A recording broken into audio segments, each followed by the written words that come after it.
nataka kuongea kuhusu mambo ya two term. Na hii two term ni real. Ni yenyewe kabisa, hakuna kumbeleza. Hii ni real. Na nataka kusema hivi. Mambo ya kusabaratiza opposition iko. Kitu ya kwanza tulisabaratiza yule mtu tulikuwa tunajua huyu ndiye anaweza finya Ruto mpaka pale kwa kingoni. Naye anaitwa Rigathi Gachagua. Tukamfanya awe impeachment man. Mtu ambaye hawezi simama hata chama ndio choo ya Munanda ama choo. Hawezi. Umesalima shamba, unalima shamba, baadaye unapata hiyo shamba wenye wanakula mahindi sio wenye walilima. Gachagua analima shamba, lakini baadaye kule zienda kwa mwingine. Huyo mwingine anaitwa Kalonzo Musyoka. Kalonzo Musyoka, my friend, alinyang'anywa DP 2022. Ni mtu anaitwa Martha Karua. Akanyang'anywa wazi na akasema mimi niko sawa. Hata nikiwa niko sawa. Kwa hivyo mambo ya Kalonzo Musyoka, huyo tuondoleni kwa candidate wenu. Leteni mwingine. Yule mtu angesubua William Ruto ni Rigathi Gachagua. Naye tulimunyoa, kumunyoa, hawezi simama pale popote. Lakini kula anaweza tafutia mtu mwingine. Na wacha niambie Mr. Rigathi Gachagua, tunajua hiyo ni kampuni yako.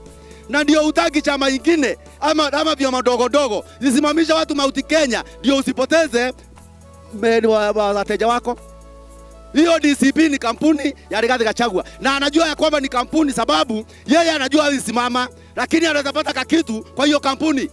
Saa hii ukienda kwa DCP usimame kama MCA unatoa zaidi ya 200,000 ndio usimame MCA.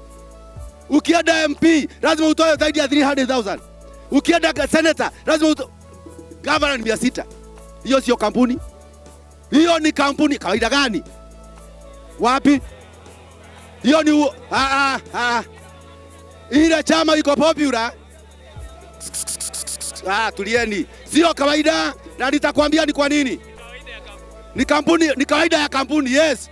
Hiyo ukirejesha kampuni kwa serikali lazima utoe pesa. Hiyo ni kampuni ya Rigathi Gachagua. Kwani Wiper ni pesa ngapi? Wiper ni pesa ngapi? Wacha ile kitu itafanya William Ruto ashinde. William Ruto atashinda juu ya kazi yake. Wacheni kelele, lazima niseme. William Ruto atashinda juu ya kazi yake yenye amefanya. Ya kwanza ndio hii. Wakati William Ruto aliingia, unga ilikuwa 250 na niko na picha hapa. Vile unga ilikuwa inatoka, na tuangalie saa hii.